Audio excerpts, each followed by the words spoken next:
but the thought is I brought all this so you can survive when law is lawless.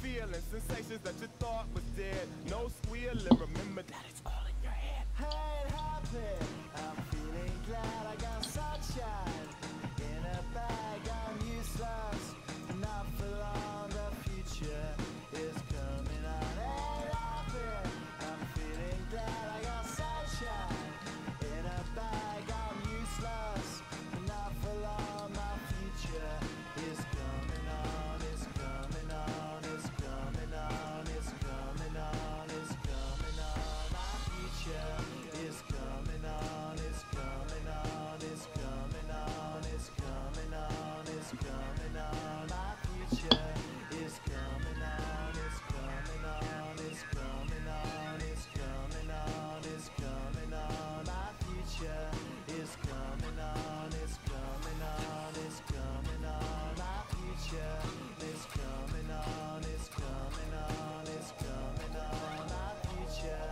is coming on. It's coming on. It's coming on. My future. All right, ladies and gentlemen, good evening, good evening. Welcome, of course, to Mastering Magic. I am Mr. Scotty Mac. I am joined here in Abzan Week.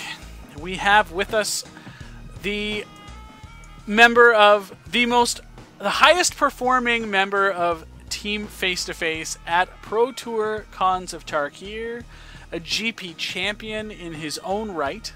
We have top 8 competitor Mike Sigrist with us today. Mike, how you doing? Good, how you doing? Fantastic. Thank you very much. Thank you so much for joining us this evening. I'm very excited. Oh, anytime. My pleasure. This is definitely a deck after my own heart. I saw you playing this at the Pro Tour, and I bought every single card that I was missing from face-to-face games. Yeah, it was just absolutely awe-inspiring to watch you play with this. It's just really aggressive slant on, what threatened to be a really dirtily deck type. So I was very, very happy to see that. So you've been with Team Face-to-Face games for how many Pro Tours now? That was my second one. Portland, I was also with them, and yeah, that was my second one. Nice. So, this was a deck that all of you played, or was this just, did you guys split? Like, how did that all shake out? 6 of the 8 of us played it. Hayne and Nathan Holiday both played Ascendancy combo. Everyone had a different take of the deck, though. I was the only one who had this specific build. I think like Shields went a little higher. He played like a few Wingmates and some Coursers. Some people cut the airs and played Coursers, which to me, when I was laying it out, just the curve did not look right for a deck that was trying to win so fast. So, I had a debate the night before, am I an idiot for wanting to play the airs instead of the Coursers? And basically, Shields was the one who talked. He said, if that's what you think's right, you should just play it, man. Don't try to stick to the team, version or whatever. Do what you want to do. So I was like, all right, well, that's what I want to do. Courser doesn't seem very good in this deck at all. So yeah. No, I agree. That's and I mean, you've already got such a glut at the 3 spot too, right? And exactly. With no ramp, that just it would have looked real awkward. Absolutely. Yeah. So okay, so what led you down the Abzan path? What about Abzan sort of appealed to you at the basis level? Well, Siege Rhino just seemed like the card to be playing in the format. Okay. And it was like more of I heard someone else use this term, bridge in the other versions of Abzan, the more dirtily versions that we had, the mid-range versions. Sure. Where it was just, the best 4-drop to be playing in that slot to get you to your Elspeths and your Planeswalkers and such. But in this deck, it was, the top of the curve, and it just seemed like the best place to be for Siege Rhinos, where we're using not only the life gain, but the damage is so important. And the life gain is important because it's offsetting our, Thought Seizes and our painful mana base, and Heralds. Yeah. That also deals damage. Yeah. Now, this was a card that not a lot of people showed up to the Pro Tour with, was Herald of Torment. Yeah. That was probably the card that won me the most games, in mostly via just surprise. People weren't expecting it. And that's something that we also talked about when we decided to play this deck and decided to work more on this deck, is that people just won't be expecting this card. Sure. So Sorin is kind of this card that leading into the Pro Tour, everybody was kind of hit or miss on. And, I mean, like, everybody was kind of like, yeah, he makes a vampire. How good can he be?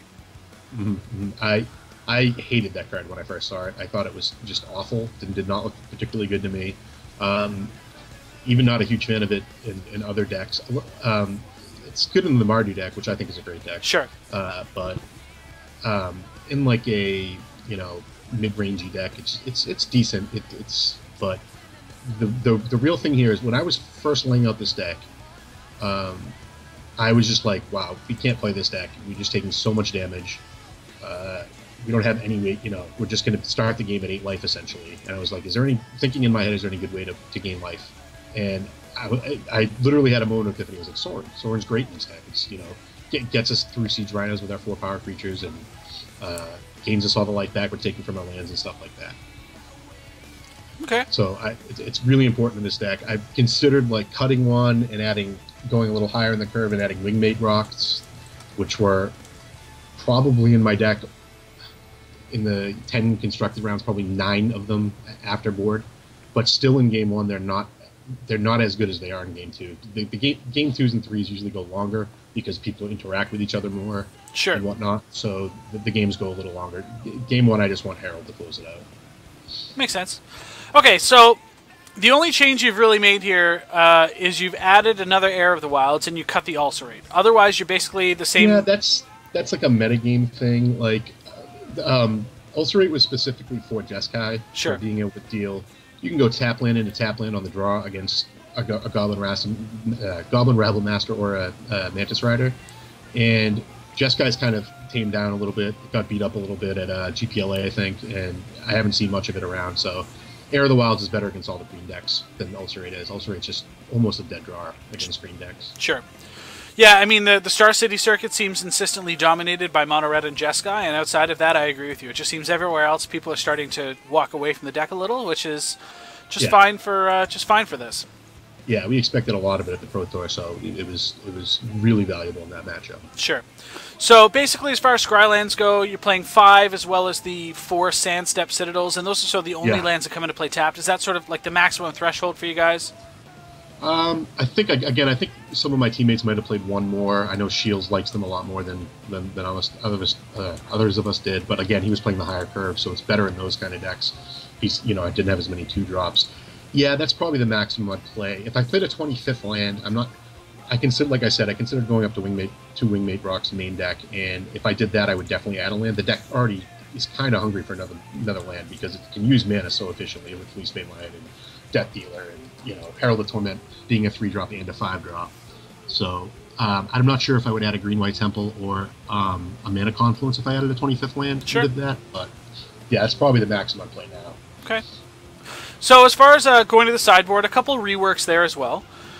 Yeah, this is a Magic Online specific sideboard. Okay. For all the mono red, there's a lot of mono red on Magic Online, so you want to be able to just play a spell every turn against mono red, and specifically Drown in Sorrow. Actually, when I was playing with this deck last night, I went up to 4 Drown in Sorrows, which was probably just overkill. But yeah, wow. I added the Herb Board for being able to cast Bioblight and Drown in Sorrow on the turns that you want to. Mm-hmm. They're both double black spells, and having another untapped land and one that can tap for essentially 2 black makes all your other lands tap for black. Yeah, is really good. Yeah. The Unravel the Ether came in, I guess, instead of the Erase. What artifacts were you really concerned about that prompted you to make that change? Perilous Vault is the only one against the blue-black decks.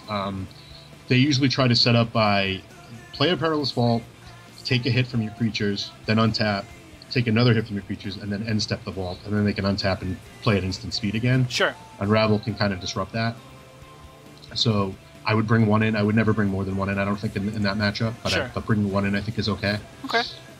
And then Nissa, obviously, in that matchup is really good, because, again, the aforementioned vault does nothing. Yeah, it's the best card to have in play when they play the vault. Okay. Johnny is a card I've been high on for a really long time. I was playing, when he was spoiled, I was playing Junk Walkers, and after that, the Naya Planeswalker build, which I found to be just absurd, especially when Nissa came along. These two were hilarious. Yeah. The role here is just sort of a mid-range breaker. Yeah, it was just a card we wanted in mid-range and control matchups. We wanted something on top of the curve that was really powerful, that could just generate a lot of value at once, and it's definitely serves its purpose. It was really good for me in the tournament. Nice. Murderous Cut, I think it's a nice one of the other new additions. I really like, where you can play to a game where as soon as you can start playing 2 spells a turn, you're pulling way ahead, right? And Murderous Cut is sort of that nice versatile card where, at that, I guess, 5 mana hump, you can very easily, by that point, if the game has gone the way you want it to, be playing a Siege Rhino and a Murderous Cut. Yeah. That's it's the best terror effect that's left out of the Downfall. A lot of my teammates played 3 Downfall, 1 Cut in the main deck. Yep. And they said they had varying results with whether it was better or not. I wanted the Downfall because I knew there's going to be a lot of mid-range matchups where I might want to kill an Elspeth. And Murderous Cut really can't be that cheap until the middle of the game. Sure. We only cast with Thoughtseize. We don't have any other cheaper removal spells, really. So I think it's perfect. The one of in the sideboard. We had Silence the Believers at the Pro Tour. That was for more for being able to deal with Stormbreath and Sarkhan, since the people who play one usually play the other. And Murderous Cut only gets Stormbreath in that, but there's a lot more people playing, Stormbreath Dragons these days, and the red-green decks and whatnot. And True. Murderous Cut just the most efficient way to do it. Silence the Believers was always really awkward for me. It's too much mana. Okay. Nice. The Whip of Erebos is the only other question mark that I've got. What decks are you generally bringing that in against? It comes in basically against all the aggro decks and against all the mid-rangey or control decks. Huh. Nowhere in between. It's great at. I said it in my article. It's not very good at doing anything it does, but it does a lot of things, and it's pretty important. Against the aggro decks, it's like basically another Sorin, but it can't get attacked and killed. Sure. So it's just playing a life gain role against like mono red or whatever. Against other Abzan decks and against control decks, it's just a threat that's going to give you some inevitability in the very late game. It's super expensive. I had some issues. It's not great against the aggro decks because you're still burning an entire turn to cast it and not really affecting the board much. So you kind of have to be in a position to win otherwise. But I think if this sideboard plan works, where you're just blowing everything up every turn, it gets a lot better. Sweet. Okay. Matt, man, thank you very much for the follow. I sincerely appreciate it. All right, so it looks like we're pretty much ready to go here. I'm pretty excited. Bit of housekeeping, I guess. Our standard daily is going to start in about 2 minutes. Sweet. So let's just really be eager to see if this deck can still compete. Well, I mean, we're going to certainly find out. Yeah. So, like I said, a bit of housekeeping. Don't forget, we here at Mastering Magic are proudly sponsored by the fine folks over at face-to-facegames.com. They look after not only me, but also an amazing Pro Tour team, as Mike can attest. They take really, really good care of me, and they're actually the #1 resource for Canadian online Magic singles, and they do a great job of shipping internationally too. So everything's in stock, amazing prices, great buy list. Great buy list. I was amazed by the buy list all the time. So make sure you guys check them out. And of course, on MTGO, we are proudly sponsored by MTGOtraders.com. So the folks over there take really super good care of me. All of my codes, and you can get some, if you guys go over there and buy on their website at MTGOtraders.com for your singles, you can get 2% off if you pay by tickets and 8% off if you pay by PayPal. So you guys can see those codes are on my Twitch page, so make sure you check them out there. That, I guess, is my housekeeping. Don't forget, of course, you see the board of directors that are scrolling along the bottom. You have, hey, William, we have Eric, Steven, William, Joey, and, of course, Slick. All of my board of directors. These guys are in charge of my stream, basically. If you guys sponsor me on Patreon, you have an opportunity to join the board of directors and get your name scrolling along the bottom as well. You get all sorts of exclusives like preliminary YouTube uploads and all sorts of great stuff. So make sure you guys check that out. And if you like the show, then you can sponsor me there. I'm not going to get a sub button. We're doing it through Patreon. So with that said, and well timed, I might add, since our round is about to start. You are a master. It's like I've done this before. Now, this guy is a notable MTGO grinder, if I'm not mistaken. I just can't remember. I don't know what his actual real life name is, though. Oh, Budakov? Yeah. Yeah. This is not a keep. No.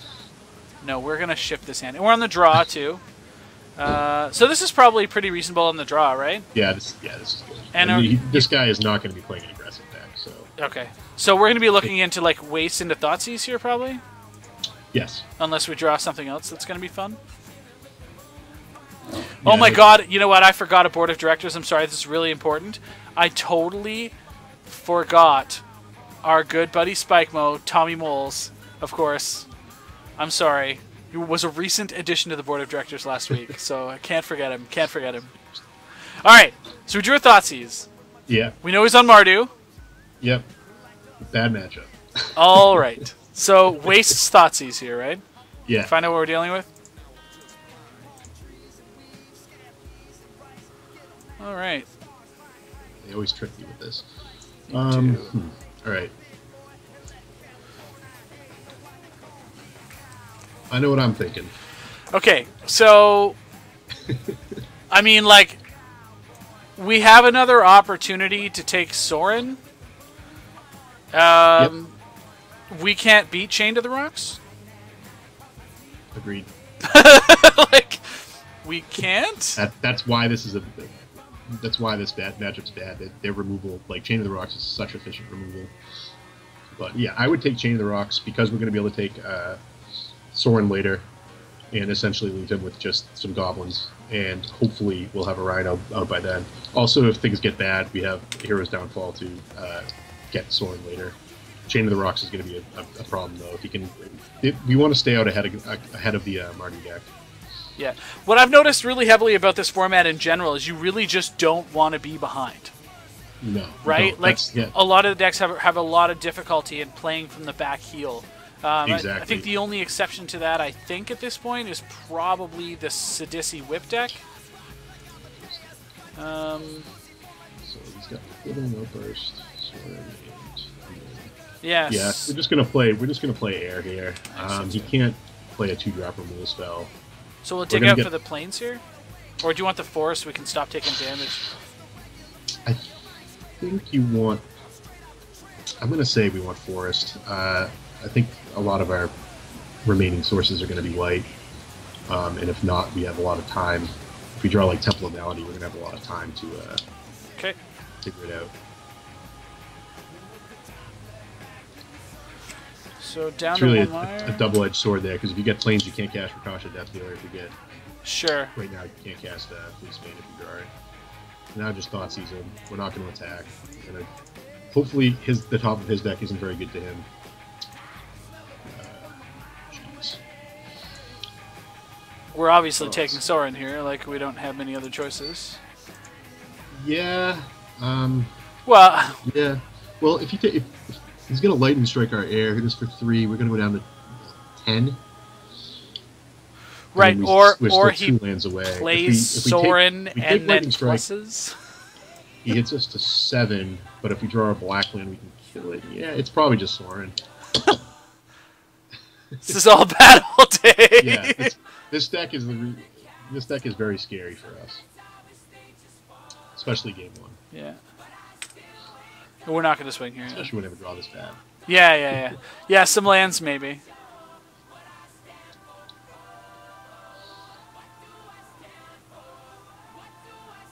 And we're going to take it. Yep. 3. Oh, we got a Death Dealer. You guessed right. Now we just want to draw like black-white temple into other land or whatever. Yep. That's not good. No. He usually needs Jason Sarkin here. Or the second copy of Sorin that he drew. Yeah, it's no good. Yeah. So, drawing dead. And a Chain to the Rocks. Yeah. Oh, yeah, that's fine with me. Yeah, okay, we're done. We're done here. Double Thoughtseize, still curved out perfectly. Still- That's the thing. The Thoughtseize in this deck are meant to pick apart their curves, and it's really bad when you Thoughtseize them and they still have they have 4 different options or something. For this deck. Because All right. We have to try to stay ahead. So that said, there's 2 different ways I sideboard for this, but Okay. This is good against them. We're gonna bring in Nissa. We're gonna bring in Bile Blights. We're gonna bring in Wingmate Rock. We're going to take out Airs. Their matchup line up very poorly against Angers and Magma Jets and whatnot. agree. We're going to take out a lot of the Heralds. Let's see if there's anything else. Sometimes I bring in the Despise. I usually do it on the draw, though. So yeah, take out 2 more Heralds. I think that's where we're gonna go. And there's a Drown in Sorrow sub game. If he's leaving in Rabble Masters and whatever game 3, we're gonna want to note that and bringing them in on game 3. Okay. Because those are the ways we lose. Is Rabble Master on an empty board. Okay. But this looks fine. Okay. Alrighty. We will play first.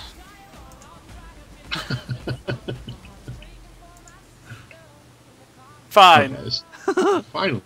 Finally. So we really don't want to draw any more lands, so I'm going to play the Temple first. I'm You are going gonna lead that to way. Okay. sacrifice the 1 damage Okay. to be able to fix my next draw step.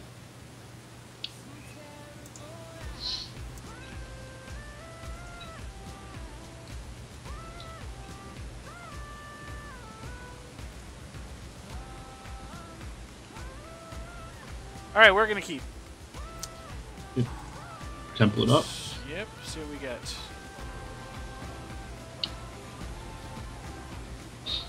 More land, which we don't want. No, we do not. Bottom.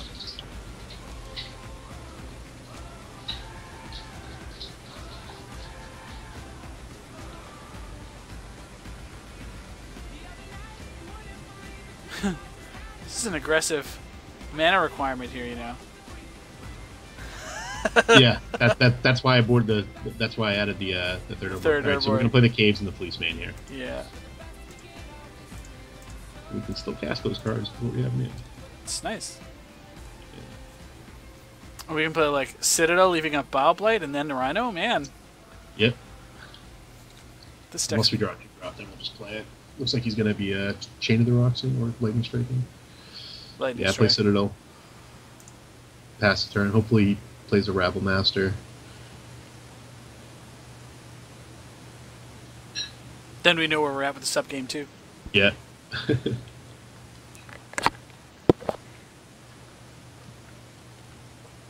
Well, looks like he's doing it. Either that or An outburst, which is even better for us. Kill all your things. Hey, sweet. Look at that. Yeah. Now, do you Bile Blight these to get rid of them now? yeah, I just do it now. Yeah, you just got to make sure you use your mana efficiently. Okay.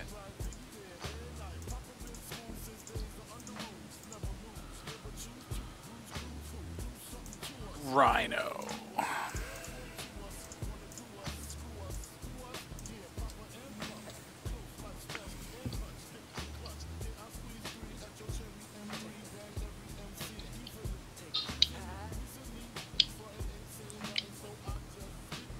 Crackling Doom, of course. That card's really good.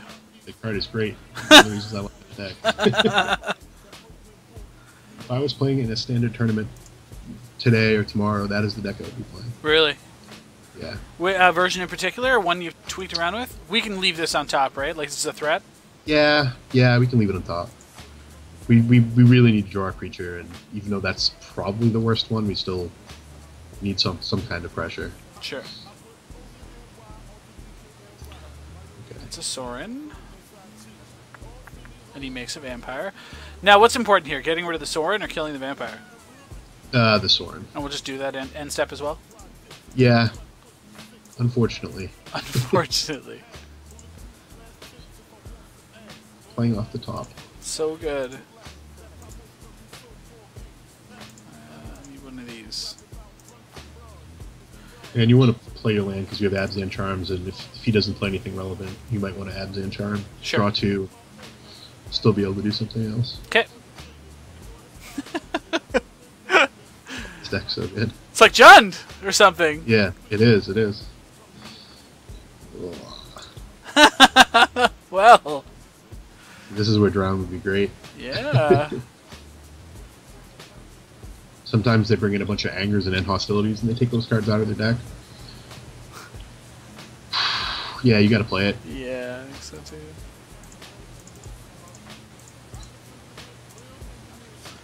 Like, it's so funny to Wingmate Rock, because I feel like if you're ever just playing this as a 3/4 for 5, you're losing so bad. You are. I just had it all, huh? Well... All the cards in this deck are good, other than that Outburst card. I don't even like that card in this deck, but the rest of the cards are just so good. Oh, it's hilarious. Draw 5, win, and 8 spells. Draw's always good. Wow. Sweet. Oh. Bad matchup, as I mentioned. Yeah. It's really tough. Alright, so that was fast. Yeah. Excellent, excellent. Get some time to chat. That's good. Yeah. So, couple of questions. A Johnny Steadfast instead of the third Heir of the Wilds? I guess like a Johnny Steadfast and Soren are almost performing the same function, except one makes guys and one doesn't. Yeah, we actually tested that. We tested a Johnny instead of the third Soren, and Soren was just always better. I would probably, if I cut the Heir for a higher curve card, it would just be Wingmate Rock for sure. That is definitely the flex slot. That was the one card, like the one spot. It could also be like a Murderous Cut. It could be the 5th removal spell, which... There's not much. The issue with this deck is there's not many ways to generate card advantage, other than like Herald does, and obviously the 3-mana Sign in Blood and Abzan Charm does. But that's where it's falling behind a lot of these other decks. Is every card is so powerful in Mardu and whatnot that it's very tough to keep up with them if you're ever behind. Yeah, yeah, okay. So, and I guess this is. Again, there's not a lot of cards, like you said, in this actual main deck that allow us to kind of catch back up and break serve. Yeah, exactly. That was the whole idea when we designed this deck. We were looking at all the Magic Online lists and all the tournaments, the tournament results from the SCGs and that stuff, and everyone's curve was really bad in the decks they were building, and we just wanted I wanted to take Corsair and Sylvan Carrington out of the Abzan deck and see if we could put it together like this. And everyone liked the idea, so we ran with it. Sam just instantly started building it on Magic Online, and we had a very close version to what we ended up on actually. That he just threw together, and he had like a suppression field in there initially. He started with one Ulcerate, one suppression field, just to kind of get a feel for how those cards are. We were always impressed with Ulcerate when we were playing against matchups where it actually had a reasonable target. Yep. Yeah. So Rabblemaster, Dark Synchronized is a good question that we're going to get to in a minute. But I got a question about Rabblemaster because it's a card that I keep feeling is just underperforming all the time.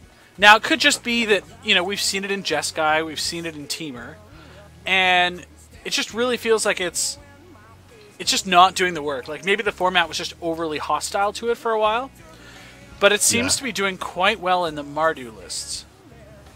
Yeah, the Mardu lists have a lot of cheap removal to back it up. Now, Rabblemaster is going to be best on an empty board. Everyone can agree on that. Mm-hmm. And when you play, like, a 2-mana removal spell or a 1-mana removal spell before it, then cast it, it's going to be great. Even if they're spending their turn killing it, you're left with a token, and that's where that deck shines. Like, you follow it up with a Butcher, even after they killed it, the Butcher has haste now because of the token, or lifelink or whatever, and it can make such good use of those tokens that it's doing well because of all the removal that's backing it up. Gotcha.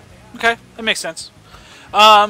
4-color decks is the question from Dark Synchronized. Did you guys look at those at all, or were we too afraid of the aggro? Sort of. So, well, we had a rug deck that Jacob Wilson designed that was just basically a flash deck with a lot of counter spells and all flash creatures, Boon Satyrs, Surikar, and the biggest problem was if a Siege Rhino hit or something. Like if they had to, he would tap out for a Knuckleblade, and I would play a Siege Rhino or whatever, and then be able to deal with his Knuckleblade later. He would always just lose to a big creature. So they got the idea to add Murderous Cut to it. So they just put some deltas in the deck and Swamp, and had a Savage Knuckleblade deck with Swamp in it, and it wasn't that good. So yeah, we experimented with a little bit, but not that much. All right, that's fair. Yeah, it just seems like there's 1,000,001 cards to fix your mana, but I think that it's very slow, clunky, and almost. I mean, you almost kind of have to get lucky. It's not like it would be if we had the Ravnica fetch or Ravnica shocks, where we could just. Yeah, the big deal is both the lands that come at such a huge cost. Like having too many damage lands, as you can see with this deck. When you're not playing against a mid-range deck, the damage really adds up and it really matters. Mm-hmm. The slow lands, if you're playing like a 4-color control deck and your lands are coming to play tapped every turn, and people are just curving out on you, there's not a good enough wrath. Like playing end hostilities or whatever on 6 is not gonna get you in the game. You're just gonna be dead by then. So the cost of having these lands and playing a 4-color deck is just generally not going to be worth it. Yeah. And mono red is still a thing. Oh, definitely. That's a deck that if you're like new to Standard or just want to have a competitive deck that's cheap or whatever, I think that deck's great. I think it's reasonable against most decks. It doesn't look very good on paper or whatever, but it's pretty powerful. And if people aren't prepared for it, you're just going to win. It's a pretty good deck, and I would be comfortable playing it in Standard Tournament myself, and I hate playing decks like that. Alright. Hey, look at that. Oh, too late. Damn it. Well, there'll be another one that fires off in a second, I guess. We'll just join a 2-man and grind one quick. There we go. Alright. Oh, this guy's asking a question about Omar. Yeah. It's funny you say that, because Huey came up to me in the tournament, and he's like, he asked me what I was playing or whatever, and I had already done a deck tech or whatever, and I said, oh, I'm playing, Abzan Aggro or whatever, and he said, oh yeah, I played one of your teammates, who's, whatever, I think he said he beat him, or Omar beat Huey, and I was like, you did? Who? Because me and the rest of the guys were talking throughout the tournament. I would have known one of them played Huey, and he's like, yeah, Omar, I think his name was. I'm like, there's no Omar on our team. Yeah, but he's Canadian. And he's like, he's wearing the same shirt as you. He has the same deck as you. He's not on your team. I'm like, I swear he's not. So we got like turn 1 Temple. You want to Thoughtseize now, or you want to play to the Lion? So this guy's like, I guess he could be a dress guy. Trying to figure it out here. Because like we're gonna take a metric pile, right? I think we still just play Thoughtseize here, because we have a reasonable amount of turns to find another untapped land to play Siege Rhino, and we could also just find another 2-drop on turn 3 and play it then. So yeah, I just Thoughtseize in the caves here. So here's the Thoughtseize. We've got Strike, Strike, Charm, Rabble Master, and Seeker of the way. Strike, Charm, Master, Seeker. Okay, so he's on this deck. So he's going to strike our Lion. What does he have a land? No. This is just his hand? Yeah. And what did he do? He left the card on top, so he's probably getting. So he's got a land, yeah. Likely an untapped one. Is it just Seeker here? I usually just take Seeker here. Yeah. I could see Logic and Rabble Master, but I think no, Seeker's just got to be way better. Yeah, I think so too. There's no sense in giving him extra value out of the cards that he's already going to be playing on us anyway, right? Absolutely.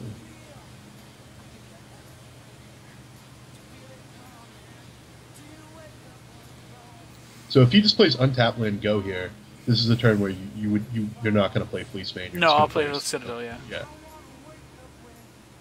Herald.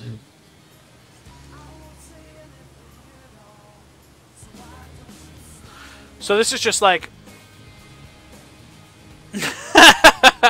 So this is just trying to play around, making him sort of like spend the tap out first, right? Yeah, yeah. He's got a lot of direct damage in his hand, so we're going to want to land something. This is actually a turn that I don't mind playing Herald. I would just play Forest, because we're not going to want to crack fetches unless we absolutely have to. But I'm going to play Herald face up here to try to basically thought seize his Lightning Strike from his hand. Sure. Because he's going to have to do it. And this card's not going to be that good when we're such a low life total anyways. Sure. Alright, so he's just going to the face. Oh, man. The good thing about it is we're going to be able to... Sorin so now even draws a plus? Rabble Mash, we're not going to be able to damage. We're going to be able to... We're going to Siege Rhino first, but Okay. we're going to be able to Sorin and get a lot of life that the Herald's dealing us back. So I'll we're get gonna a do it. Plains here. Yeah, usually in this spot you don't want to get a Plains because you want black and green, whatever, but the life is so much more important in this specific situation. But we want the Forest and stuff usually because I have Rakasha Death Dealer. Yeah. Zap. Now, do you bash here with Herald, or do you leave it on defense for that stupid rider? No, I definitely attack. Okay. The Rider's not going to... If he taps out for Rider this turn, we're just going to play Sorin. Okay. That's going to be game. Okay. We're going to gain back 9 life. Yeah.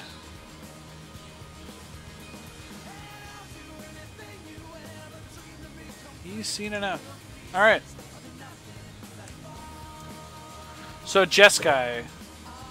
Bile Blights are good here? Yes, all the Bile Blights. Whip? The Wingmate Rocks and Whip, yep. And that's it. We're going to take out 1 Sorin, 4 Herald of Torment, they're quite bad against the burn deck, Yeah. and then 1 Abzan Aggro. Okay. Okay. I can do that. So, questions. Tyler, what's going on? Kelly from Face Toronto runs that store, is in the chat, which is pretty sweet. They're asking about Sealed. We'll be doing Sealed on the stream in the next little bit. Keep your eye out for that. So, like, I'm not in love with his hand, but I guess it depends on where he ends up, right? Like, we're not doing anything until turn 3, but we've got Scries, like, ugh. I would just mulligan. Yeah. It's just too many lands. And you need to come out, yeah, this hand's much, much better. Okay. So, how do you feel this deck mulligans overall? Mulligan's well. It's like I said, it's more about tempo in this deck. It's more about coming out ahead. So, I mean, you can obviously win games with only 4 land. So, it's just needs to be playing its stuff. Definitely do not Thoughtseize. We're gonna I think we're gonna lead with.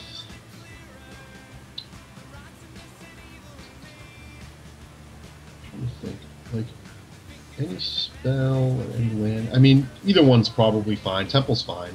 I guess we don't need another land, so we can bottom a land if we hit it. Okay. All the spells are good. Yeah, that's a bottom. Okay. Have you played much against the Teamer deck?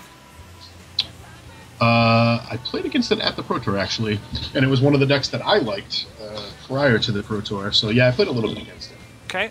It was pretty close from my experiences. Okay.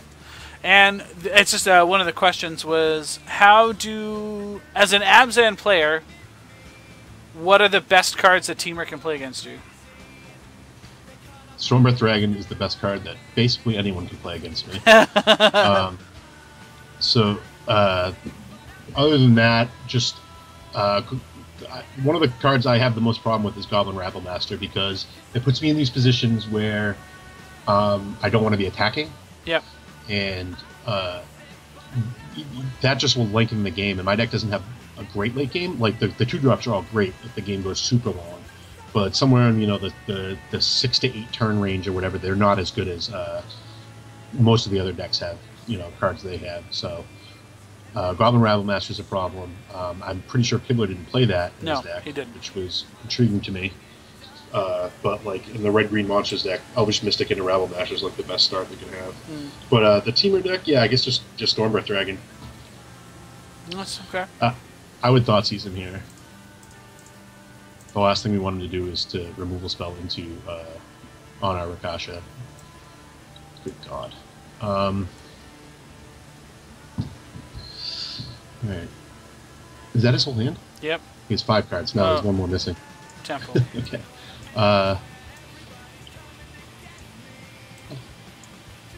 Think we just take Brimaz here? Sure, we got multiple Anafenzas, right? Yeah. We have multiple Anafenzas, so we don't mind him getting one of them. Okay. And he doesn't have much pressure.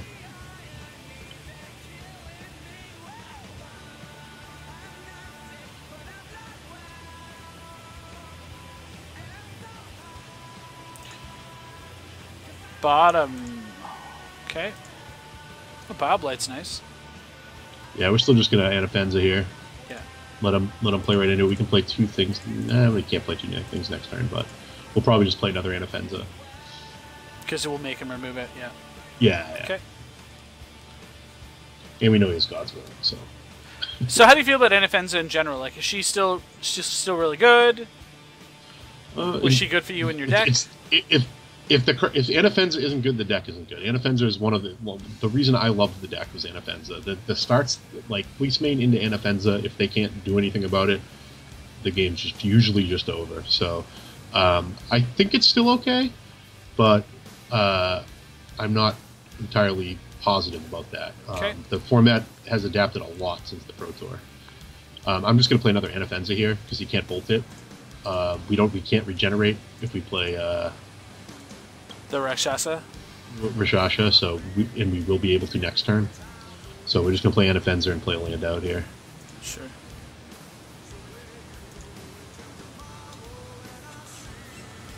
Alright! Make him have it. I guess he can God's Will and get through for another 3 if he really wants to, but I don't think he's doing that. No. Sarkhan is the card we're worried about right here. Vanishing Light, good God. Vanishing Lights. Lots of removal. Lots of enchantment removal, which is something we could consider with an Unravel for. I don't think I like it, but if I had a race, I definitely would put a race in. A race is a lot cheaper and it's more efficient. Okay, so we know he has God's Will in his hand. Right? That's it. Yep. So I think we just play Rakasha Death Dealer and leave up our instant speed spells. Alrighty. I mean, like, is there a world where we might actually put 2 counters on this thing? Not against him, I don't think. And not on this particular creature. That's awkward. So, I can't imagine he's going to attack the Seeker here, but in his end step, we're definitely going to Abzan Charm that. I mean, I guess you could do it now. Doing it now is better. He's going to God's Willing it, but we're just going to end up Final Willing it afterwards. Yeah. The counter thing is usually just more of a threat than an actual mode you would choose. Most of the time you can represent it, and conservative players are almost always just going to let you, get through some extra damage or whatever. Sure. But especially when he's showing us all those suspension fields and Vanishing Lights, we don't want to... Go all in, yeah. Yeah, put counters and things.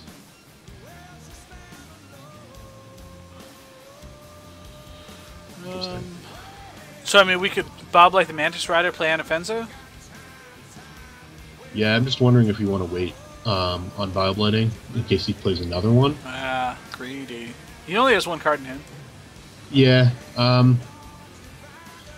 he doesn't have that many counters, though. Or he shouldn't anyways. But yeah, you can main phase it. That's safer, I guess. if he does have Dissolve, he is stranded here. You do have to cast Inoffensive too.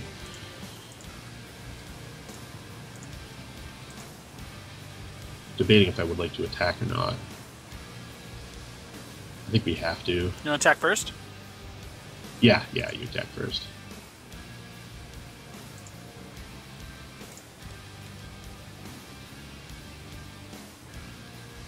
Sweet.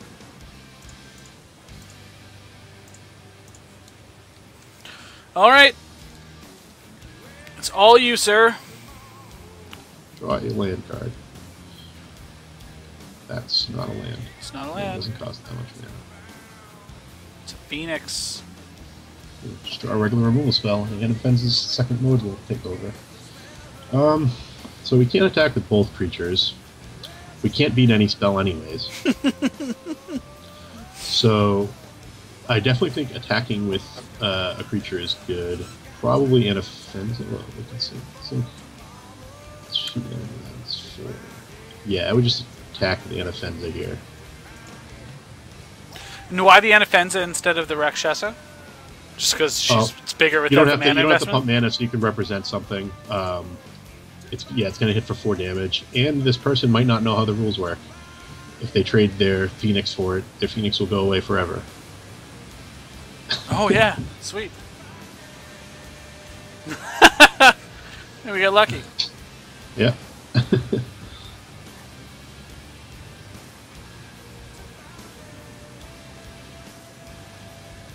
Oh, Rabble Master.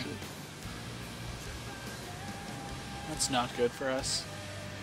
No, it is not. It is not. Block you.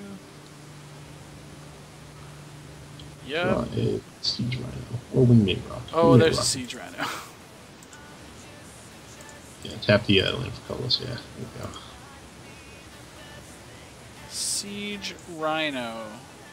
Definitely play the land.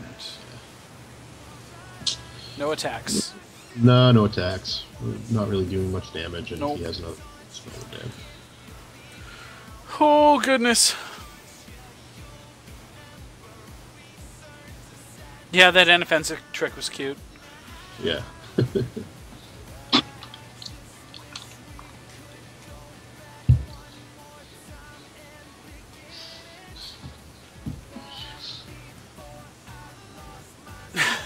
Not to be fooled Oh. again. You probably want to bring in the back in the third charm. He's gonna have Sure. a lot of phoenixes.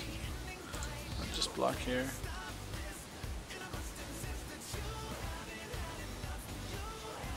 Ooh. Double blocks. Okay, is that for us? Just a flip. You definitely want to attack with something. Doubles with Phoenix and Seeker. It's not that bad for us. Yeah, just attack with Siege Rhino. I think, maybe just the Death Dealer. Death Dealer or Siege Rhino? Like, I can see Siege Rhino, right? Because, like, what does he do? He just takes 4? He might double block.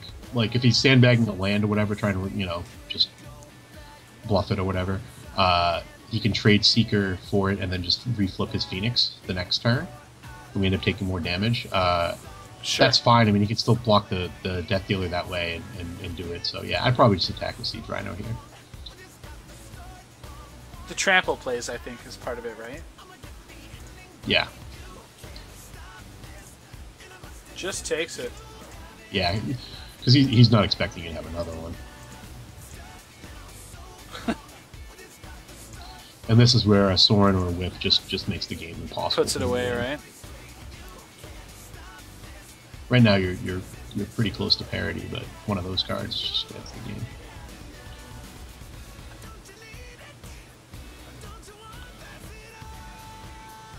Death Dealer, yeah.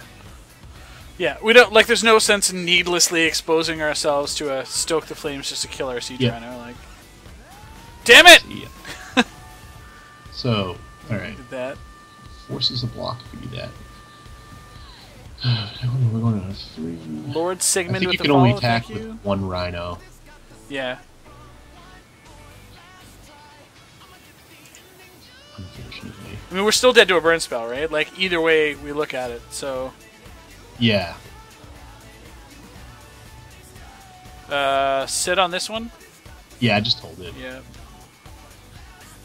He might just think he's going to win anyways and play around a removal spell. Sure.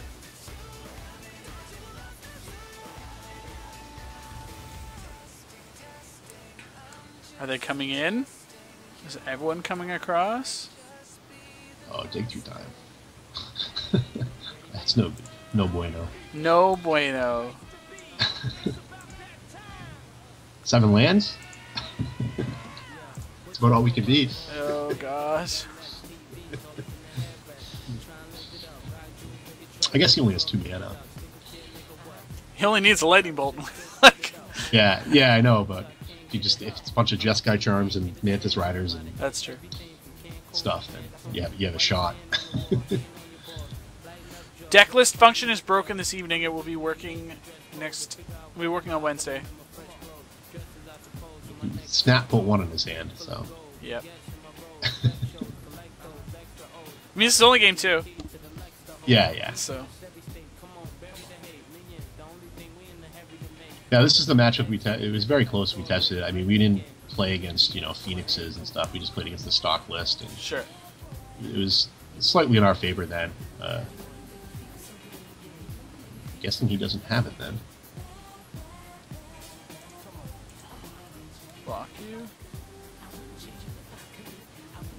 I'll pull it up in a minute, Driftwood. Really? What just happened here? He did not. Alright, so attacking with everything. He's gonna have to block Rakasha. No, we can't attack with everything. I don't think we can win, but 1, 2. Hold on. So we have to assume he doesn't have strike, right? yeah, no, he doesn't have strike, but he's gonna just block Rakasha with whatever. If we try to downfall him, he's just gonna block Rakasha with whatever. He has to block Rakasha anyways because he's gonna deal him so much damage. Sure. So, I think you can only I think you can attack with Rakasha and Siege Rhino. We can pump twice. I think that's aggressive. Well, he has to block one. Right. Obviously, the only way he could win is if he has absolutely nothing, right? So, we're gonna have to do is we're gonna have to downfall his. Phoenix, right? Yeah. I guess we go to 2 that way. Yeah, we can't really do that. No, we pump once. Yeah, no, we don't have a third source of black. That's not giving us damage. So I'm thinking. So I think it's just 1 Siege Rhino, right? Yeah, and then set ourselves up for next turn. Well, actually, even 1 Siege Rhino, we're dead. I don't think you can attack with anything because the Rabble Master. It's gonna make a guy. Yeah, I think he's passive. I don't think he's gonna swing with everything. I would. Yeah, just play it safe. The only way we're gonna win is if we draw a Life Gain card next turn, anyways. So no attacks. No attacks. No attacks. All right. I don't think this guy. I think this guy's just going to think you're dead, and he's going to attack with Phoenix. He's not going to bother attacking you with Seeker and Rabble Master. Okay. That said, I think That in the game, said. I think in the game, if he has absolutely nothing, which he clearly doesn't. All right, so this would go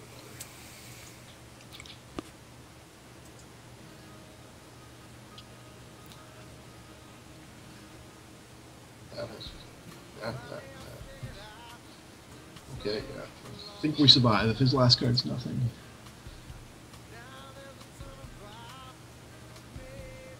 Fuck. Really?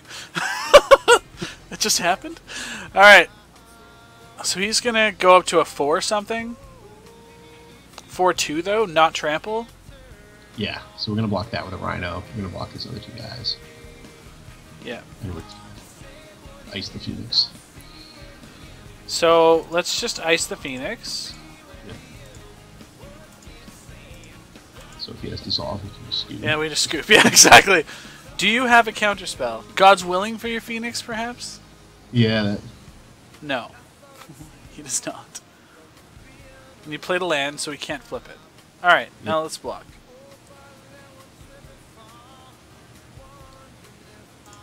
Block. Block. Block. Yes.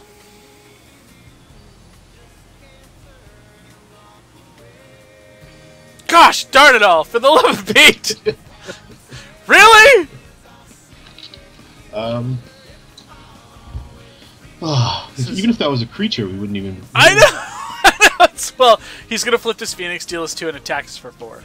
So, like. Yeah, but if we got him to 2, he couldn't flip his Phoenix without drawing the game. Oh, yeah, then he or dies. without killing himself. So if that was a creature, then. And he just took the Siege Rider damage, then it wouldn't even matter. But since it's not a creature, you can't really do anything. I guess the best you can do is just attack with your things and hope he flips his Phoenix. But yeah, that's probably not going to happen. It's awkward. It's terrible, but Yeah. I mean, like, it's our only chance to potentially, yeah.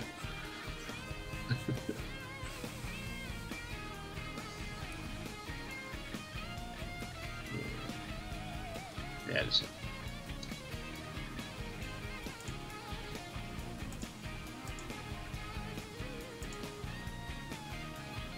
Yeah. That one.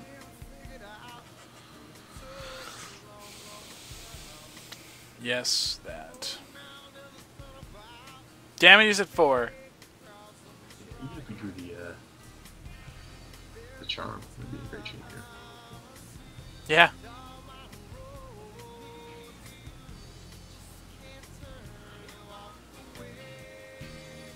Well, Mike, I have bad news.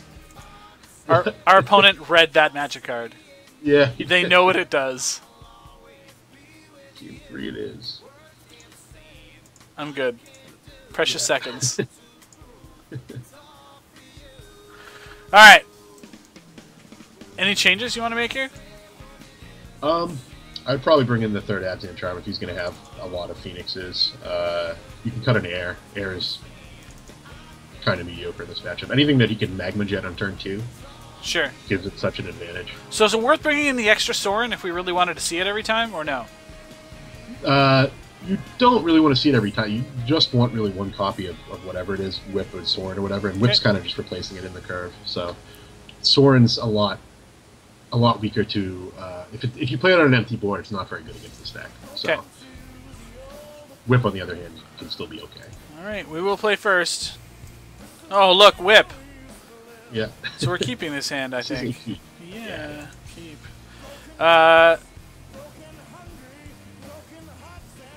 So I feel like...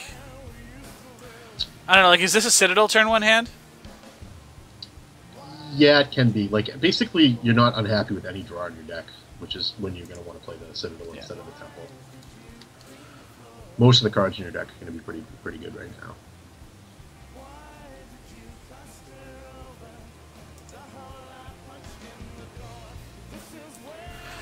And bottom. Woo! Cooking with gasoline. I feel like they get more value when they bottom there.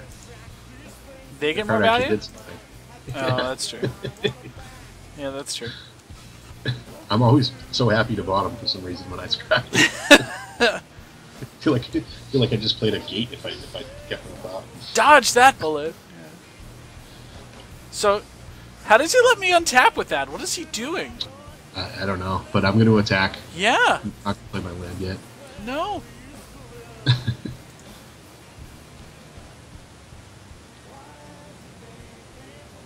I'm going to Temple. now play a Temple, yeah. And definitely play another one. Bottom Ship that. that.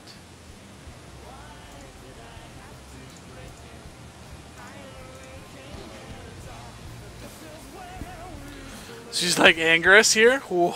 He could be. He could just went all aggro on the play and all control on the draw. If he does that, then whatever. We'll just slam a whip or whatever. Ooh, he doesn't have Banishing Light. that. We don't care about. Use it now and not on my Whip of Erebos. Yeah.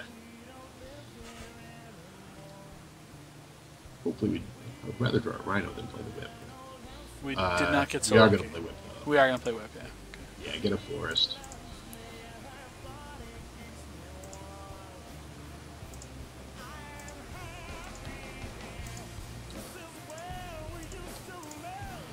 Jam! Can't possibly win. This card is very, very good in this format right now, by the way. Yes, it's like WotC for years has been trying to make life gain relevant. Yeah, finally. they have. It's gotten. Obviously, I've been playing for a long time. Yeah. Life gain was laughable, and now it's so good. It started can't with imagine Baneslayer that. Angel. Ooh, good. It's a target. It is a target. Yeah, he's got pretty nice to see in Ash Clouds. I still think I just want to Abzan Charm to have to get in. Yeah. 4 mana, yeah, okay.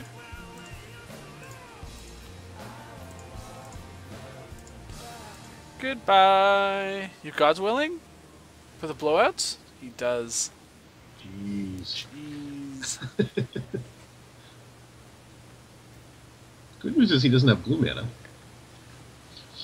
True that. True that. Well, I guess there's no attacks this turn. No. No He's anger. likely just going to play a removal spell. Get in for 4, and then we get to play 2 dudes. There's his blue mana. Mantis Rider.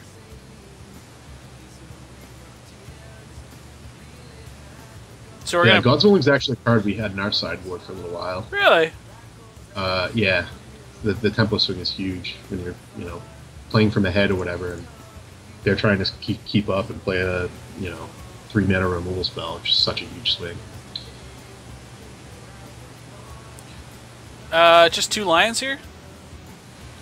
Or do you, like, which one's better, lion or death dealer generally? In multiples. Death dealer. I'm trying to think if I just want to play one of them. To be honest It's with fine. you, but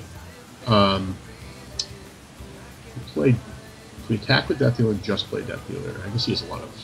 He has fields in his deck. It's likely he has a suppression field in his hand if he has a few in his deck, because the way he didn't play anything on turn 2. Yeah. He didn't have blue mana, so it doesn't make me think he has a very flooded hand. So you think you just jam out a lion then, bait him to do something, and that way we still got like the power pump for Rakshasa to block Brimaz? I still think I want to just play 2 things. I just don't think I want to attack. I don't think it. Well, he's pretty low. 12. Like, I don't think I'm attacking this turn either, but like, do we want to put him in a position where attacking with Brimaz is a negative value? Yes, we definitely want to do that. So, but if we play 2 things, it still is, unless he has a removal spell, and then it's barely like if he has just a lightning strike, for instance, for our Fleecemane line. If we play 2 Fleecemane lines, he's not getting any value out of attacking with Brimaz, anyways. So, okay.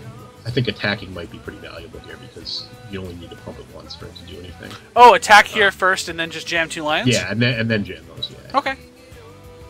That way we're guaranteed to get some life back and deal some damage and keep the whip doing what it does best. Okay.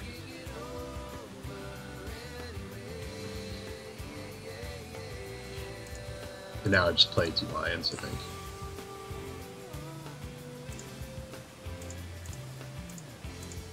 In general, you'd rather play dealer be the last. If you're on like an even board state like this, you'd rather the death dealer be the last card you play, just so that you can block with it and leave mana up. And regen it. Or pump it or whatever, yeah. Wow! Well, here he goes. We'll just double block his token. Yeah. His token? Yeah, that sounds Yep. hilarious.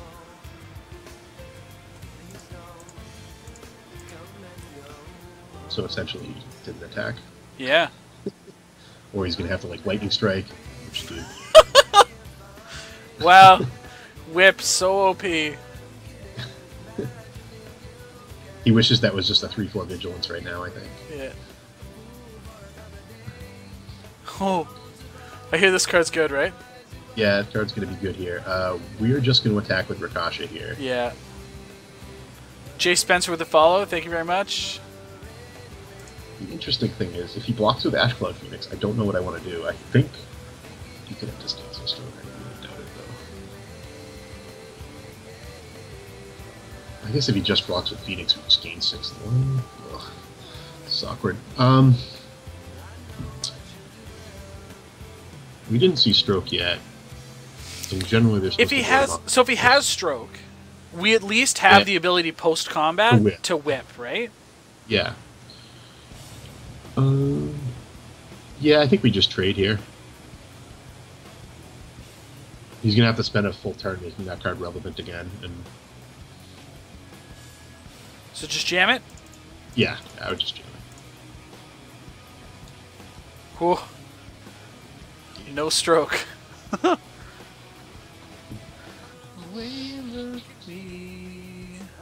Alright. That was not a spell. Dig through time coming here, perhaps? I might just be flipping this Phoenix. True. Oh.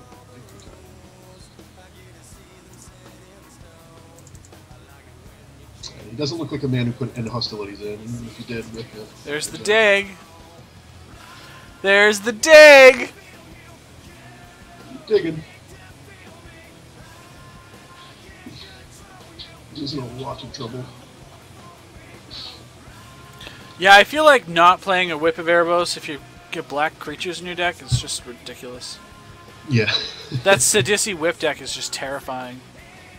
I like that deck a lot. I don't know how good it is, but I like that deck a lot. I mean, like, it went 9-0 day one. Yeah. This is sweet. We get to attack with all of our lions now, too. Yep. Since he just tapped out, we don't have to worry about him lightning striking a monstrous. So gross. No. Yeah, just attack with team.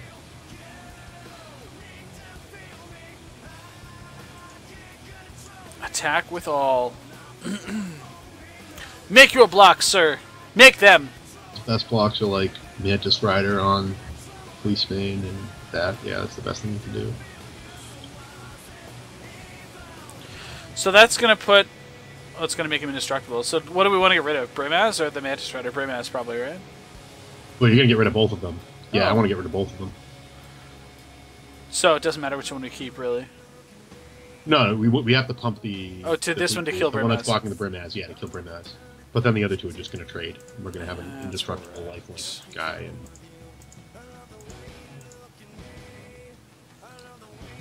just make sure you order them properly. Sometimes the Moto will put the token in front.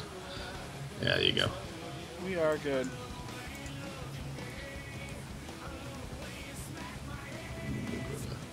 Nine against your burn deck. Wow. It's hilarious. We have like 5 minutes left, but Yeah. welcome to Abzan Online. Yeah.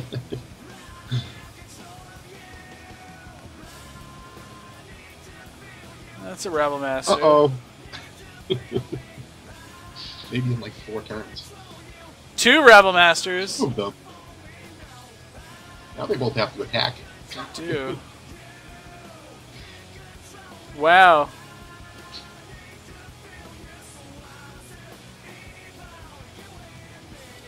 I got nothing here. Why am I even thinking?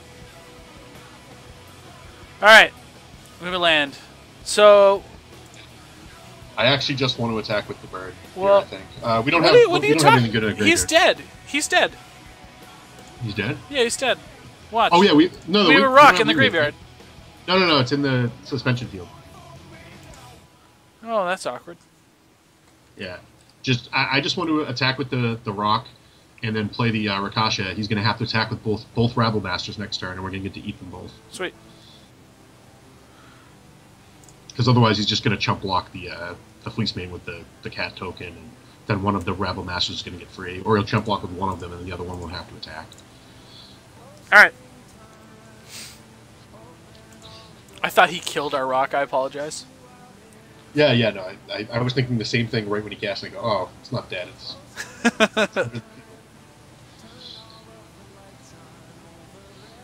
Yeah. We're at 29. Bring the noise. yeah, we're going to be at a lot more than 29.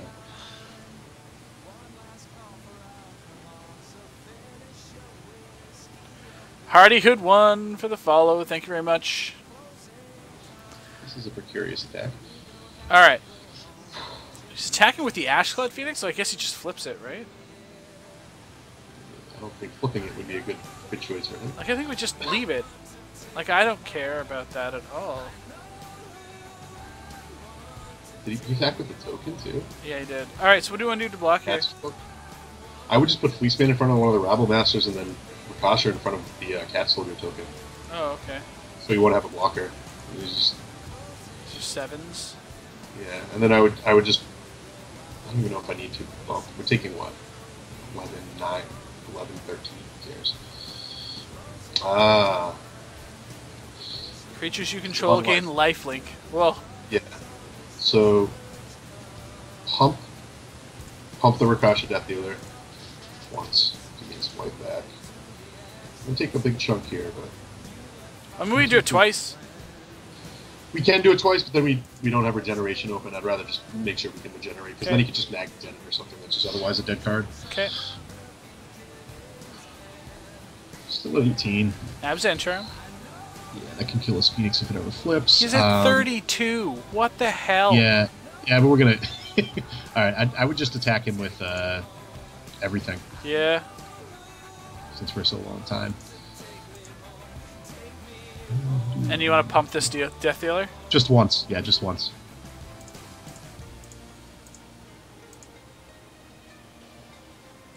Our other matches started too.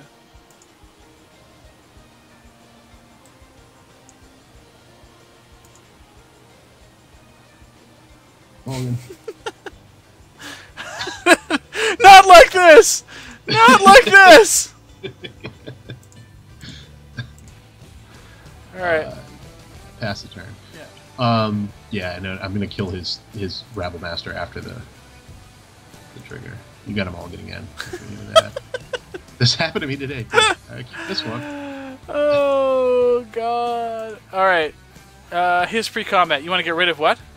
When he attacks, kill the That's Rabble fine. Master.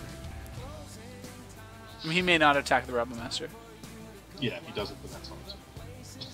Oh, he does. Alright, yep. You do that.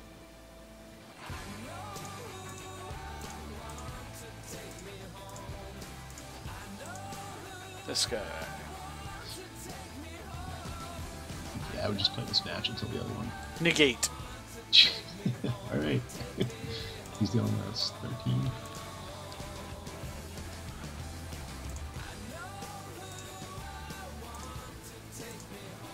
Sure, what do you got here? No cards in hand? Yeah, use those things. Oh, he's gonna flip the Phoenix. 4, 11, 12, 13, 14, 15, 16, 17, 18.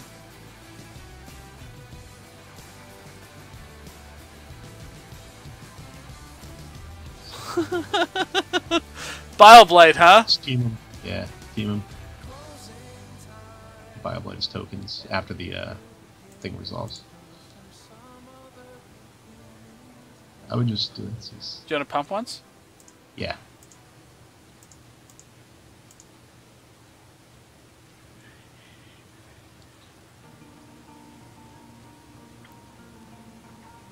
Yeah, when Goblin Rabble Master's trigger goes in the stack, that's when I want to do it. Now? No, not now. No. When, after he attacks with it. If he attacks with it. But when it's on the stack, so he doesn't actually get the bonuses. Okay, so right now, yeah.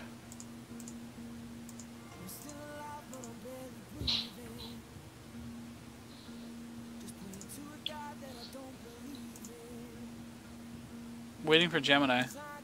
It's fine with me.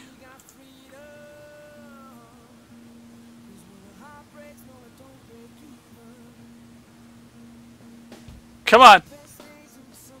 Come on! Come on! He drew a Jeskai Charm, he's going to gain like 9, he's going to 16, he's going to 5. Come on! 14, 15 if you draw it on tap, then he'll be dead from Jeskai Charm as well.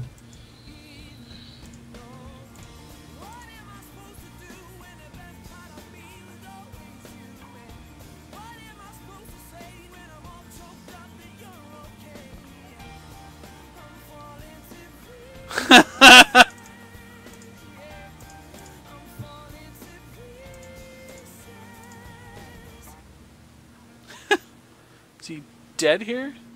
I would plus it, yeah. I mean, like we can kill one of them or whatever.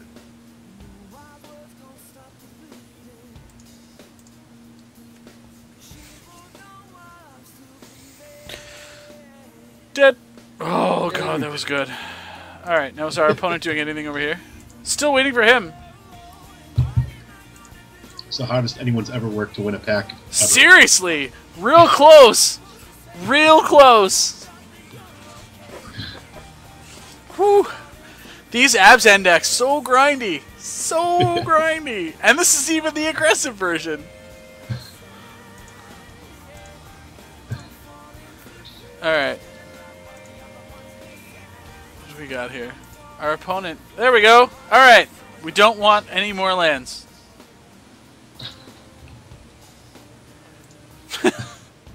I haven't been reading the chat because we were trying to save time. They want me to sing. Yeah.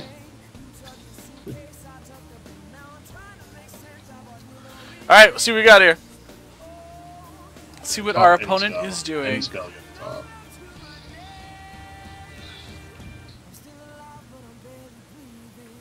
Your basic only hope is that he kept England in light hand, and...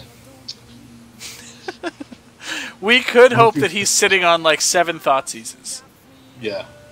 Oh, Thoughtseize. I hope he Thoughtseizes us. Yeah. I'll consider it a win if he Thoughtseizes.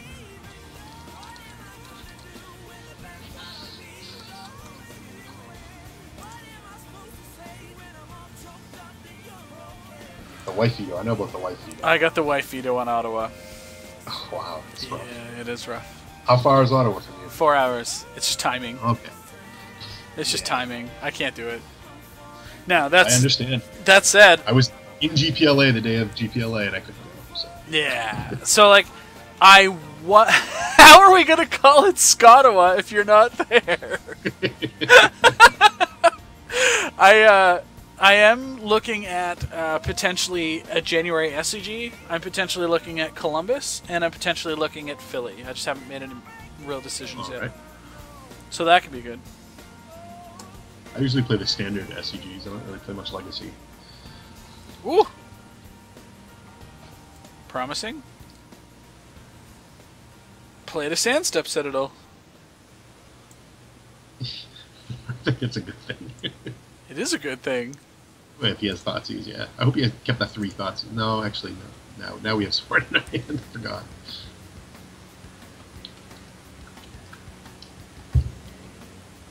So we just want to draw Inoffenza, and then Rhino.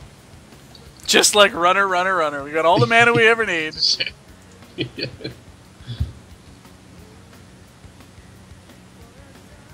No land? No land. No land. Or land. Or land. Sure. So only ever really need the 1 white? Like you want a forest here? Yeah, for the most part. Game 1, yeah, you only need 1. Okay. You bring in rock a lot, like I said. So. Sure. Yeah, no one's ever beat Corsair with a mulligan before. So. No one's ever going to beat Corsair, you said, on a mulligan before? I said no one's ever beaten a Corsair when they mulligan before, so.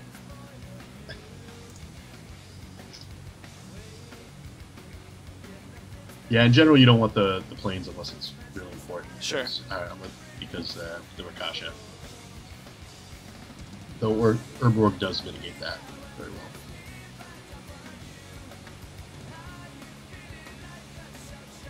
I mean, we might be able to time our opponent out here this time. Yeah. that's the alternate win condition. The secret mode. It's like nobody reads the 3rd mode of Teamer Charm. Yeah. It's like the secret weapon is the clock.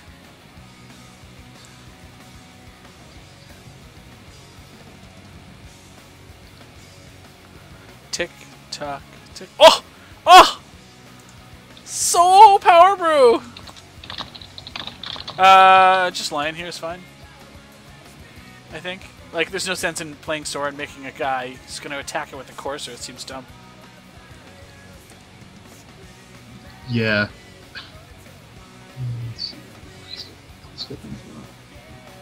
I mean, also, aren't we winning if he's going to use an Abzan Charm to exile a Fleeceman Lion? I mean, we're not winning. Okay, sure. Winning might be a little bit loose. Perhaps ambitious, even. Yeah.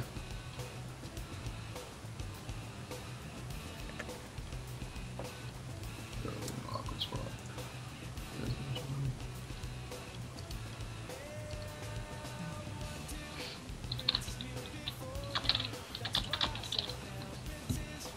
Just let it pass. Oh, that hero's downfall, though. All right, so we know he has Abzan Charm here. What do you like? We just like play Urborg, swing, or what? So he's Asmian Charm, he's drawing Elspeth, and we don't know the rest, right? Correct.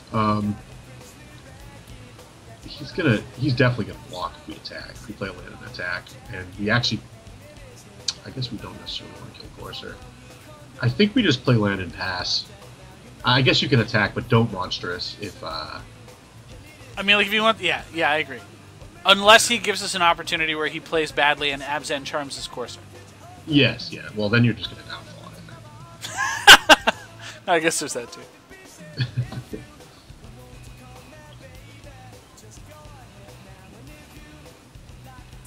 No blocks. No blocks. Respect the lion. Yeah. Mad respect. There's a chance if he doesn't have land that he may want to just draw 2 cards here. If that's the case, yeah, just pass the turn here. Alright. Wow. If he taps his mana at any point, we're going to monstrous that. Yep. That was a not good play from our opponent. No. Doing nothing. No, I think that was like that was definitely a snap block, I think. Well, that or just using his mana at some point too. He had a card he could cast. It's true. 2 of the modes were great.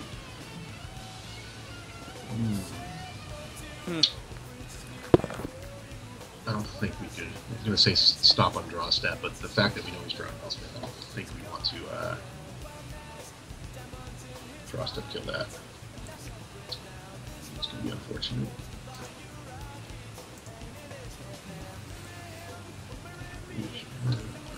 Just that he's going to travel through some lion.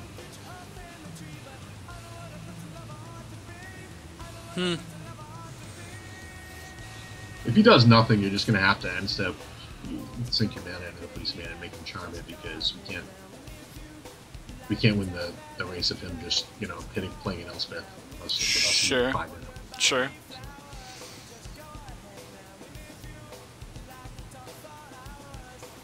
There's a chance this is a win rate, but we can't do that anyways. Like, we could have downfall this guy, but then we're...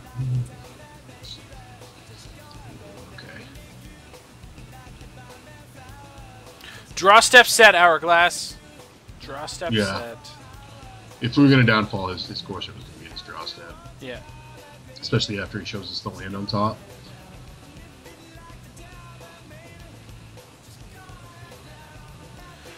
But the fact that he has an Elspeth in hand, I kind of wanted to save the downfall.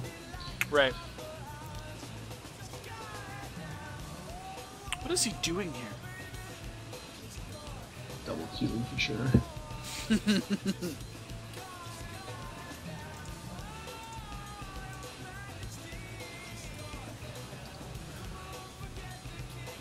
This is the list that Mike played at the Pro Tour, with one exception, of course, in the main deck, with the third Heir of the Wilds over the Ulcerate. Otherwise, the 60 is the same.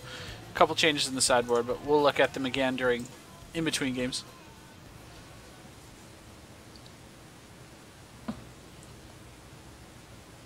Yeah, it's rock. Yeah. So just monstrosity, this bastard? Yeah, definitely. This is going to be difficult to come back from, unfortunately.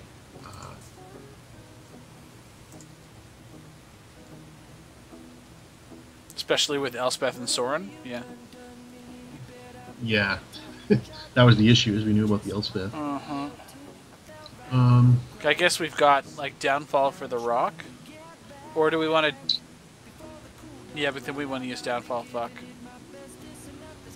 You're going to have to downfall the rock, it doesn't matter. Like, I'm probably just attacking here and trying to, like, the only way I see us winning this game is by Herald of Tormenting that Beastmate. Sure. With him at a low enough life total that we can get him. Like, the Soren's going to be a bit of an issue. So I think we're just going to play Rakasha and pass here. Yeah, I like that too.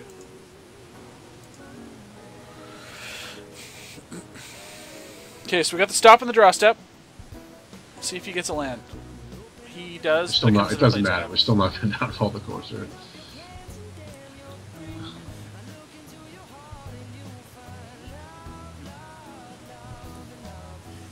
Good question. Why no Glares of Heresy in the board? The card seems fine.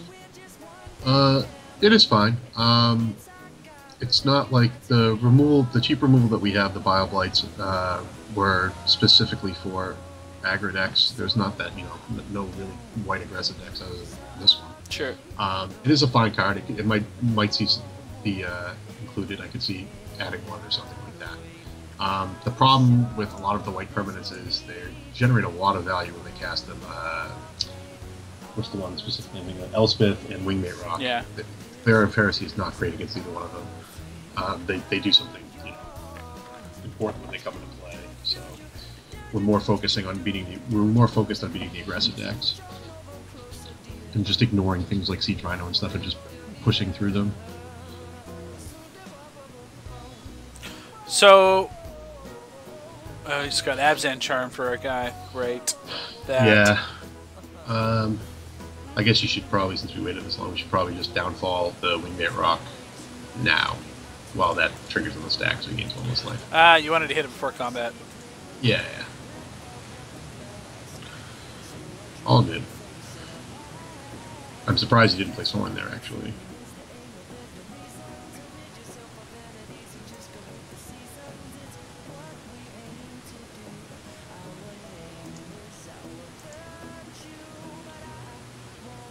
And you're done.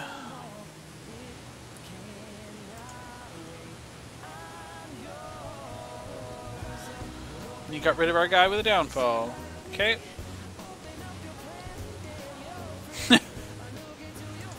Second verse, same as the first. Now,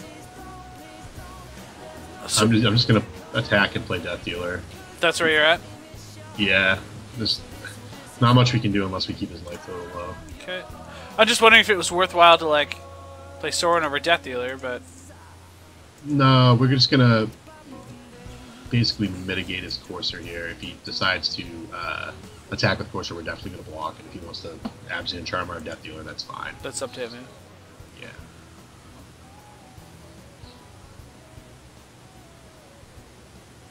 This is where Courser gets... This is why some of my teammates included Courser in their version of the deck, is we were playing a lot of this matchup. Yeah. And they were just getting these spots where the games, I mean, ignore the 7 cards in his hand and the fact we mulliganed before. We're getting board states like this. Yeah. Where the game's kind of equal and Courser would kind of take over the game slowly because the games would always be long. So they're like, well, I want to be able to fight back in that scenario and play Courser. But I was like, my idea was when the games look like this, it was specifically because we didn't have Herald. Sure. Like the game would never look like this if we went, had a monstrous lion and then put a Herald on it when they only had those and a card or two in their hand. Yeah. And we were at a reasonable life total. So we take a little Herald. Herald's still not going to be good enough because of Rhino, I think. But we'll just be dead. We're at 9. It's awkward. Yeah.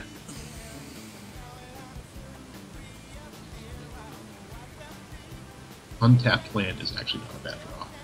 Yeah, because then we get Soren and a pump. Yeah. Or regen if he tries to block it or whatever. Huh. That's not terrible, I guess.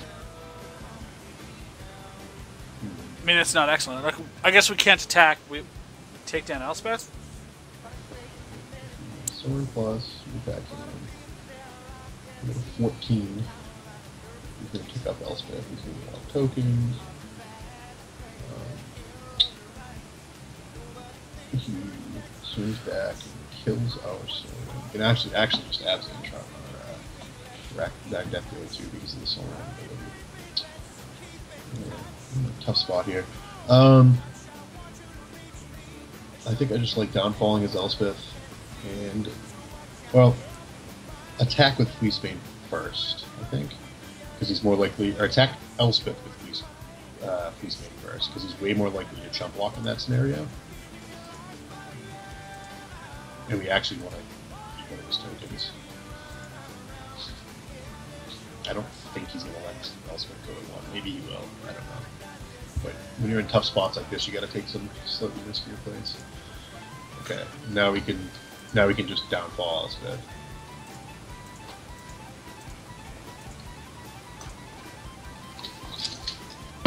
So here he plays Siege Rhino. We go to 6. He attacks with the bird for 3. Yeah. We go to 1 here. He's got Abzan Charm to pump. We're actually just dead. Yeah. Assuming he takes those lines of pump. Sure. Sure. I think we were dead about... turn is it? Turn 8? We were dead about 8 turns ago, I think. Sure. With our mulligan to 4, you mean?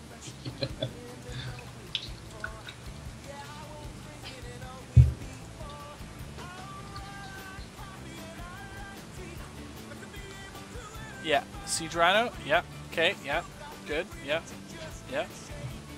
Yep. Yep. Chicken. Yeah, he doesn't even have to do anything. He can just attack with goes. everything. Pump his bird. Yeah, I would just block. Yeah. You have to block there.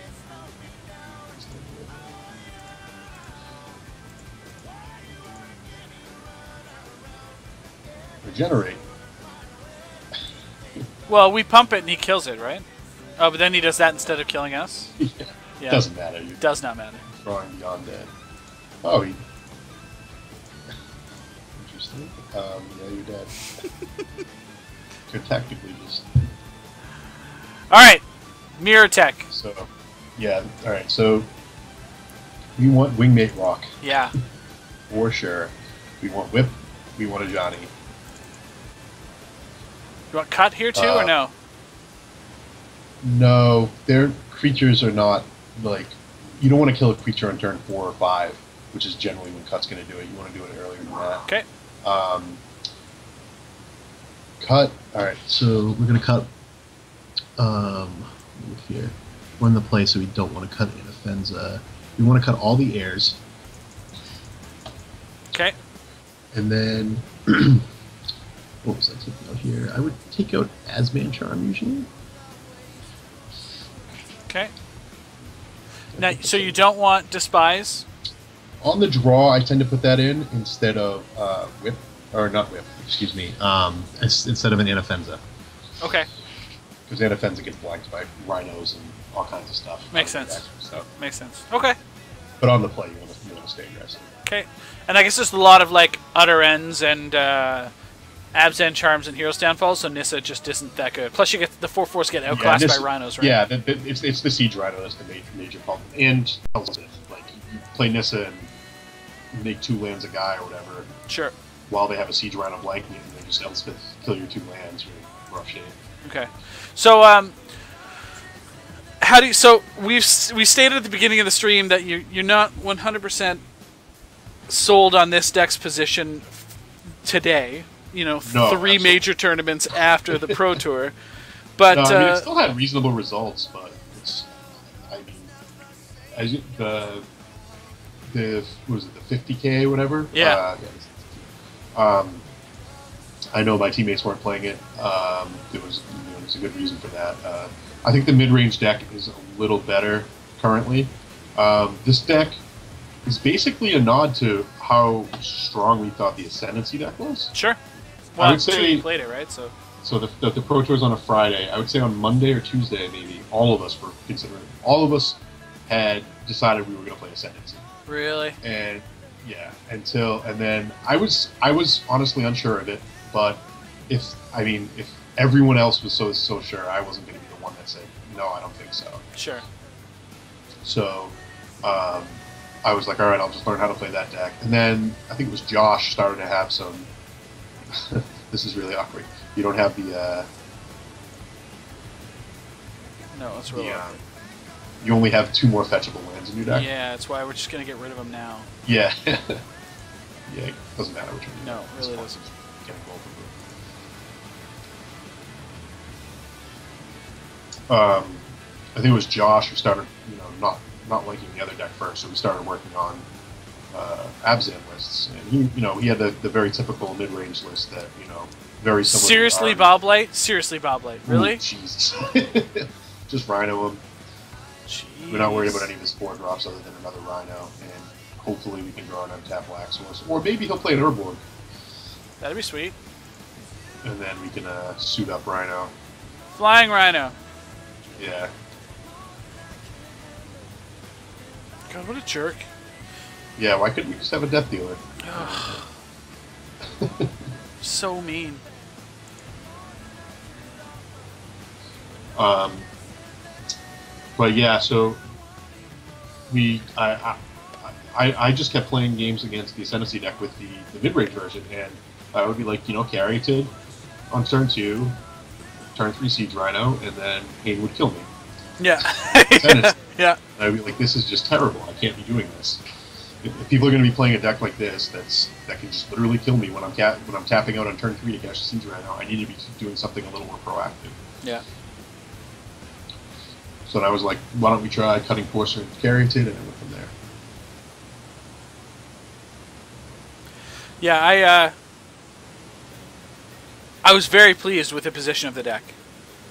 Yeah. And I mean, you obviously did very well with it, so that's great. Yeah. I was very happy with it at the Pro Tour. I thought it's not one of those decks that I'd say is only good at Thought Season before we do anything here. We're going to play our land. We just obviously can't crack it, but if we get draw an Orborg, then good God. Taking Wingmate Rock here. Yeah. Wow. That's a lot of gas. Yeah. This is the problem with Thought Season this deck, is when you're in this spot, it is really tough to win. Yeah. So yeah, definitely play the land too, because he's not going to know necessarily, even though my original list only had 3 fetchable lands. Sure.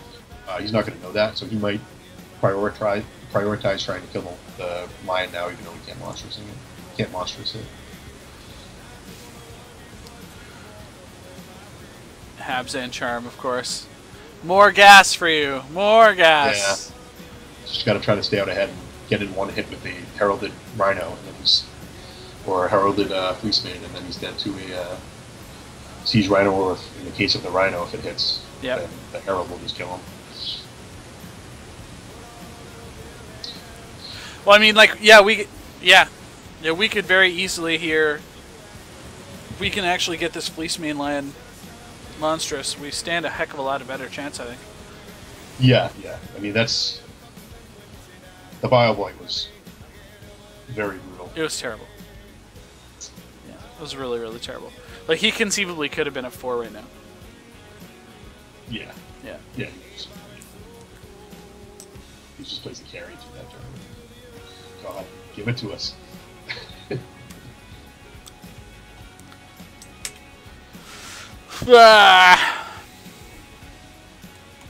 Keeps it there.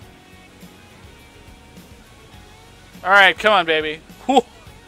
That's good. Alright, now we gotta decide what we're doing it to. We could just Monstrous Lion and then... I think that's the play. We absolutely Monstrous Lion here, I think. And... I mean, the fact that he's going to be able to play 2 removal spells next turn, I definitely just want to Monstrous the Lion and pass the turn, I think.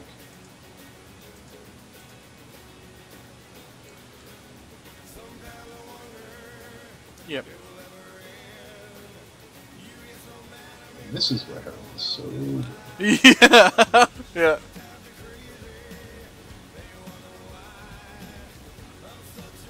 So that's going to deal like 7 a turn. Yeah. Awkward 2 turns if we draw a Sorin or a... Oh. So gross. Yeah. Wow. Such greed. I guess if you wanted to draw a Thoughtseize. Whew. Well, we know he's got 3 Heroes Downfalls in his hand. It's 2, right? It's 2 in a He just drew one. Or did he just drew one? Okay. Wow. What did you want? What was that? Yeah, well, I don't think it's going to matter that much now, but next turn it's going to be great. We're just going to Herald up the Fleecemane now and bestow this. As long as he can't interact with Herald itself, he's in a lot of trouble. This is sweet.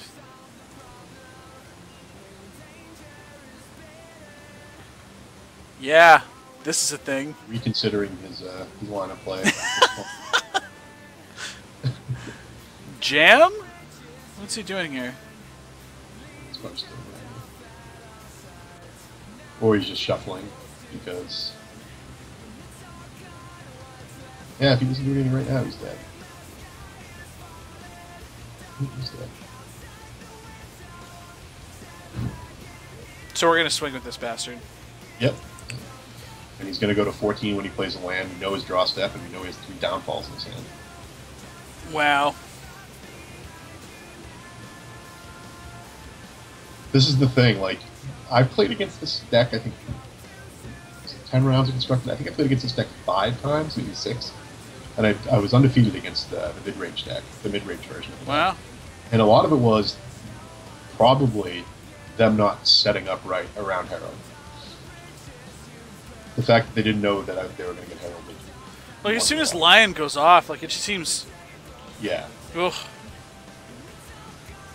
The indestructible hexproof is just crazy.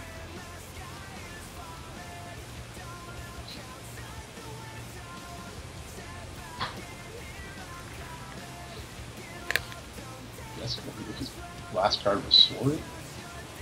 Oh, he's going to try to rip into one.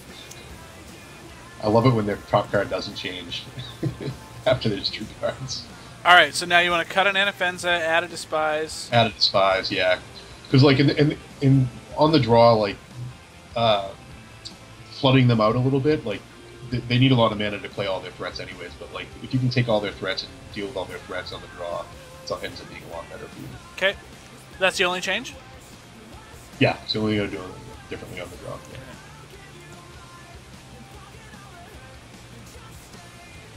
Alright. Well, while we're waiting for our opponent, of course, if you guys are in the Calgary area, November 8th, don't forget you guys can check out the Mana Deprived Super Series put on by FaceToFaceGames.com. It is a 2.5K, so it's a standard tournament. You guys go check that out. All the details, of course, you can find online at ManaDeprived.com. And Quebec City, December 7th, I'm looking at you. Standard 1.5K. Very likely excellent event. Local. Check it out.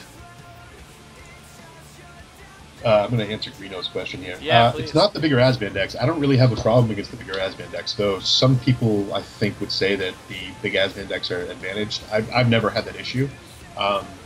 It's more the way people are building their decks now. They're being a little more conscious of what their cards are costing. Like a lot of the decks people were building initially, the curse started at 3 in a lot of them, and it just wasn't good enough. That's why we built this deck. We wanted to make sure that we had a permanent out before they did, and we could keep playing these giant creatures, so that if they were reacting to one of our big creatures, eventually either our Fleecemane Liner or our 2-drops would be so powerful in the late game, and we were staying ahead of them that they just couldn't win anymore.